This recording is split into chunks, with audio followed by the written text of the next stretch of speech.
여론조사를 통해 민심을 읽어보는 시간, 민심은 숫자다 코너입니다. 오피니언 라이브 윤희용 여론분석센터장, 리얼미터 이택수 대표 나왔습니다. 어서 오십시오. 네, 안녕하십니까. 이번 총선의 최대 관심사 또 변수라고 하면 비례대표를 뽑는 정당 투표입니다. 리얼미터가 비례대표 정당 투표 여론조사 했네요. 네, 저희가 TBS 의뢰로 조사한 내용인데요. 3월 23일 월요일부터 25일 수요일까지 3일간 전국 18세 이상 남녀 1,518명을 대상으로 조사했습니다. 무선 전화 면접 및 유무선 자동응답 혼용 방식이었고요. 응답률은 5.3%, 표본오차는 95% 신뢰순에서 플러스 마이너스 2.5%포인트였습니다. 비례대표 정당 투표 어느 정당이나 투표할 건지 물어봤는데요. 더불어시민당이 28.9%, 미래한국당 28%, 0.9%포인트 차이였습니다. 거의 비슷했고요. 예. 그다음에 열린민주당을 저희가 이번 주부터 처음 넣었는데 11.6% 기록했고요. 그다음에 정의당이 5.4%, 국민의당이 4.9%, 친박신당 2.7%, 민생당 2.4%, 자유공화당 2%, 민중당 1.3% 순으로 나타났는데요. 이 데이터를 근거로 오늘 연합뉴스 기사에서 총선 비례의석 추산 보도가 나왔는데 네. 시민당이 16석이고요. 그다음에 미래한국당이 16석 동률로 나왔습니다. 그다음에 열린민주당이 7석. 정의당이 3석, 국민의당 3석, 친박신당이 1석, 민생당이 0 내지 1석 이렇게 나오는 것으로 보도가 됐습니다. 예. 열린민주당이 처음으로 리얼미터 조사에 들어왔는데 네. 두 자릿수를 기록했네요. 네, 그렇습니다. 열린민주당이 두 자릿수를 기록하면서 더불어시민당, 정의당, 국민의당에서 조금씩 뺏어오지 않았나 생각이 드는데. 그렇죠. 더불어시민당이 사실 지난주에는 이제 38%를 기록했는데 저희가 이제 당시에는 더불어시민당이라는 워딩이 아니었고요. 더불어민주당이 주도하는 비례연합정당, 사실상 열린민주당까지 포함된 지지율이었었습니다. 예. 38%였는데 이 둘을 분리했더니 더불어시민당이 한 10%포인트 가까이, 그러니까 정확하게는 9.1%포인트 하락한 28.9%였고요. 예. 그다음에 열린민주당이 11.6%. 그러니까 뭐 대략 한 40% 가까운 지지율을 더불어시민당과 열린민주당이 나눠 가졌다. 뭐 대략 3대 1 정도로 나눠 가졌다. 이렇게 보면 될 것 같고요. 정의당이 이제 더불어시민당과 열린민주당 간에 좀 갈등, 경쟁 구도 때문에 정의당이 조금 밀린 측면이 있습니다. 5.4%로 좀 낮은 수치를 기록했습니다. 예. 어떻게 보십니까? 정의당이 앞으로 더 빠질 가능성이 있다 이런 얘기도 있던데. 지금 한 5%, 과거에 사실 이제 보면은 10% 상회하는 선거 결과들 많이 있었거든요. 그러니까 이제 진보 성향층에서 뭐 지역구 투표는 민주당에게 하고 정당 투표는 정의당에 하는 이제 이런 패턴을 가진 분들이 이제 제법 있는 그런 상황인데요. 지금 이런 비례대표 정당 투표에서 정의당이 5%대로 나왔다는 건 상당히 지금 정의당으로서 상당히 충격적인 결과로 보고 있을 것 같은데요. 예. 여기서 더 떨어질 가능성 있을 수 있겠지만 어쨌든 지금 상당히 낮은 단계에 왔기 때문에 아마 뭐 한 이 수준 낮아지더라도 이 수준은 유지할 것으로 보이긴 하고요.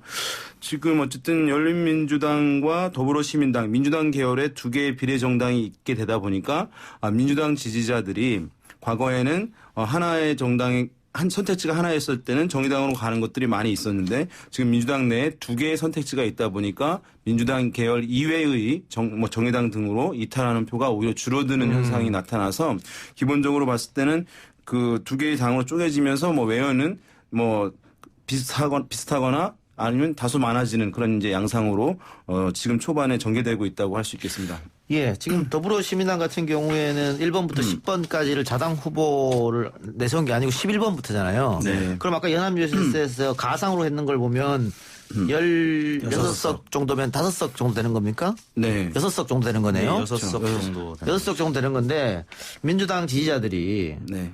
왜 내가 내 표로 우리 당이랑 상관없는 사람을 10명이나 당선시켜야 되냐. 예. 그러면 나는 정의당으로 간다. 이랬을 텐데 열린민주당이 생기면서 네. 그런 쪽으로 빠지는 게 많이 사라진다는 거죠. 그렇습니다. 다만 어쨌든 더불어시민당과 열린민주당의 경쟁 구도, 경쟁 관계는 앞으로 이제 좀 이어질 수밖에 없는 상황이라고 할 수 있겠고요. 왜냐하면 여기서 열린민주당이 지금 리얼미터 조사에서 두 자릿수를 기록했는데 만약에 추가적으로 지지율이 더 올라간다. 투표 의향이 올라간다 할 경우에는 빠지는 측은 더불어시민당의 이 투표 의향이 예. 떨어질 것이거든요. 예.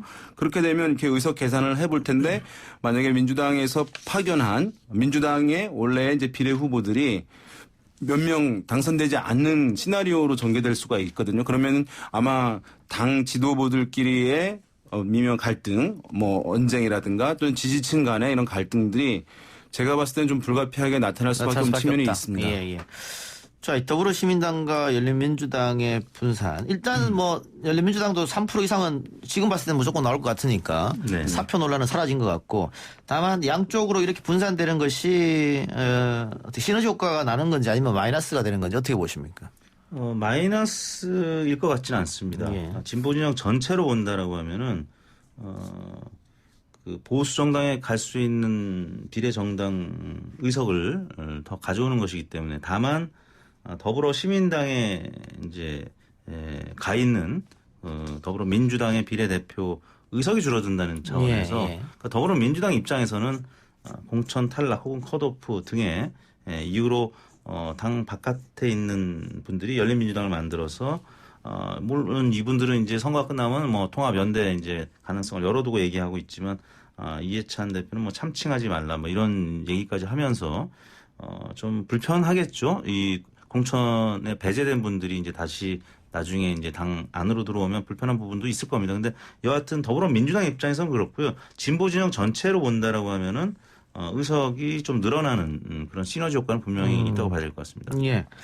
미래통합당 얘기도 좀 해보죠. 미래통합당이 지금 지지율이 조금 하락하고 있고, 미래통합당의 위성정당인 미래한국당 지지율도 하락하고 있고, 대통령 지지율과 민주당 지지율은 반대로 올라가고 있는 모양새지 않습니까? 네. 이거 어떻게 분석해야 됩니까? 리얼미터 조사에서는 그동안 미래통합당 지지율이 30%를 넘어왔었죠. 예. 이제 이번 주 주중 집계이긴 합니다만 29.8%로 30% 선이 오랜만에 붕괴됐습니다. 그럴 수밖에 없었던 것이 지역구 공천은 지역구 공천대로 좀 잡음이 있었고요. 비례대표는 비례대표 공천대로 공관위와 또 황교안 대표 체제 최고위원회 간의 갈등이 심했었습니다. 죄송합니다. 정병국 의원 같은 경우 이제 참혹한 상황이다. 또 사기당한 심정이다. 이런 극한적인 발언까지 오늘 했는데요. 그러다 보니까 지지층의 균열이 생길 수밖에 없었고, 그게 이제 국민의당으로 갈 것 같은데 또 국민의당도 이번 주는 1.2%포인트 빠졌어요. 예. 그래서 다른 정당에서 크게 오른 부분이 없다라는 점에서는 뭐 무당층 뭐 0.4%포인트 올랐고 친박신당 0.5%포인트 정도밖에 오른 게 없는데, 결국에는 열린민주당이라든지 다른 정당이 좀 올라간 부분에 좀 이탈 세력들이 간 것이 아닌가. 왜냐하면 열린민주당은 검찰 개혁을 지금 계속 강조를 하고 있기 때문에 검찰 개혁에 대해서 좀 지지를 보내는 분들이 일부 이쪽으로 옮겨온 것이 아닌가 싶습니다. 예. 미래통합당 지지율 하락 어떻게 보십니까? 지금 어쨌든 뭐 우리가 버스를 타고 기다릴 때 버스가 덜컹거리면 사람들이 내리게 되는 것이거든요.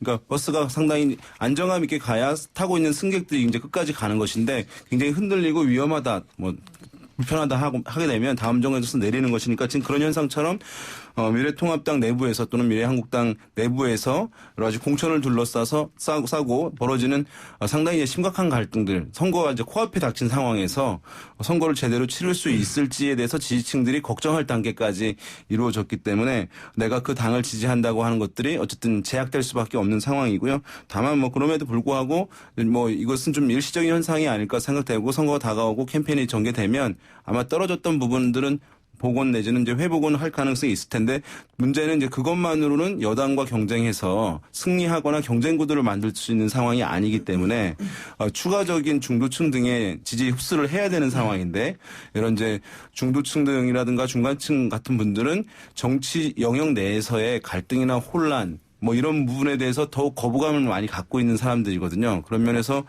중도층 등의 추가적인 지지 확장 이런 부분에도 최근에 이런 논란들이 좀 부정적인 영향을 받을 가능성이 있지 않을까 생각됩니다. 예. 집안 싸움하는 모양새에 비춰지면 국민들이 좋아하지 않겠죠. 당연히. 예. 이렇기 때문에 김종인 전 대표가 결국은 통합당 선대위에 합류를 했는데, 김종인 전 대표 합류, 통합당에 어떻게 도움이 되리라고 보십니까? 일단 김종인 전 대표가 오면서 국면 전환 될 것 같습니다. 지금 공천 때문에 내용이 생긴 그런 균열 과정에서 김종인 전 대표가 삼고초려 끝에 합류를 하게 되면서 그 이탈의 움직임은 좀 주춤해질 것 같고요. 문제는 이제 반등할 수 있을 것이냐인데 지금 여당에서는 이제 비판적으로 보죠. 그리고 이미 김종인 전 대표는 그 위력을 다 한 분이다라고 이제 평가절하하고 있지만 보수 쪽에서는 아무튼 지피지기 심정에서는 뭐 문재인 대통령이나 민주당을 누구보다 잘 알고 있는 그리고 이제 인물 구도가 이제 어느 정도 정해진 다음에 이제 정책적인 부분에서 여당이 잘 못하고 있는 부분에 대해서 외연 확장할 수 있는 부분이 있기 때문에 그런 기대 심리로 미래통합당, 미래한국당 지지율이 올라갈 수는 있을 것 같은데요. 이거는 뭐 역시 당내 이 논란이 일단 봉합이 빨리 돼야 될 것 같고요. 왜냐하면 당시 심재철 원내대표도 강남 갑의 태영호, 태구민 후보를 비난했을 때 김종인 전 대표의 사과를 요구했었는데 이런 지금 잠재되어 있는 이런 균열 요인들을 어떻게 제거할 것이냐가 일단 급선무인 것 같습니다. 알겠습니다. 자, 지방 쪽으로서는 영남 지역이 가장 많은 의석을 지역구 의석을 갖고 있습니다. 65석 정도 되죠. 네. 예. TK, PK 다 포함해서. 근데 이거 65석보다 더 많은 곳이 이제 수도권입니다. 수도권 122석이 몰려 있는데. 아니죠. 군포가 합쳐지면서 121석으로 줄고요. 121석 세종이 이제 두 석으로 늘어났죠. 121석. 지금 미래통합당 같은 경우에는 영남의 65석 중에 거의 뭐 8, 90% 이상을 싹쓸이 목표로 하고 있을 테고요. 민주당 같은 경우에는 19대 20대 때 18대는 패배했고요. 19대 20대 때는 수도권에서 꽤 좋은 성적을 거뒀단 말이죠. 그거를 아마 계속 이어가고 싶어 할 텐데 그래서 미래통합당 김영호 공관위원장이 계속해서 수도권에 관리를 하면서 공을 들였던 것이고요. 수도권 어떻게 보십니까? 지금 원래는 이 젊은 층이 많이 살기 때문에 민주당이 좀 앞서는 거 아니냐 했는데 요즘은 이 집값 상승 문제 더불어 젊은 층들이 보수화됐기 때문에 미래통합당에 유리할 것이다 이런 분석도 있습니다. 어떻게 보세요? 글쎄요. 뭐 경기도도 수도권이니까 사실은 그리고 이제 서울에서 경기도로 이제 이사하는 분들 중에 말씀하신 대로 부동산 가격으로 인해서 젊은 층들도 있겠습니다만 고령층에서의 이사도 제법 만만치 않게 이제 있는 현상이거든요.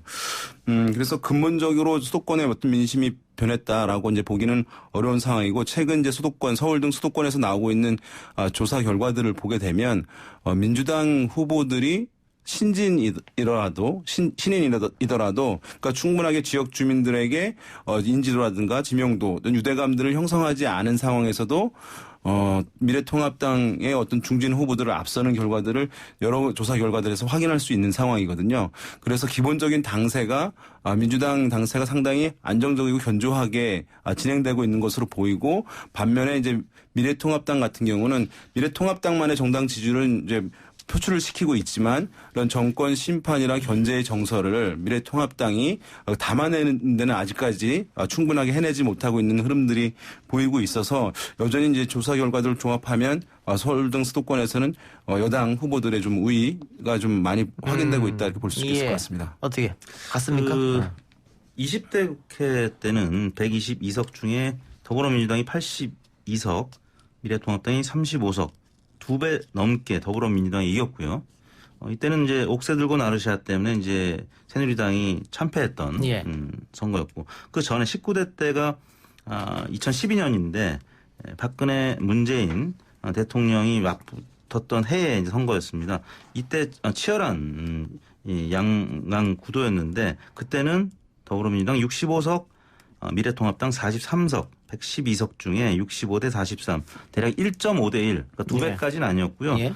민주통합당이 많이 가져가긴 했는데 한 1.5배 정도를 가져갔다고 보면 아마 이번 21대 국회에서도 뭐 대략 2012년 정도의 수준이 아닐까라는 생각이 들어요. 지금 이제 뭐 많은 여론조사에서 미래통합당의 지지율이 뭐 최근 들어서는 다시 좀 벌어지기 시작했는데 그래서 특히 수도권에서는 한 15%포인트 안팎 차이 나거든요. 서울도 그렇고 경기 인천도 그렇고. 근데 숨겨진 표심이 있다고 본다라고 하면 좀. 그럼 19대 정도 결과면은 민주당이 패배한 거라고 볼 수밖에 없겠네요. 지난번하고 비교했을 때.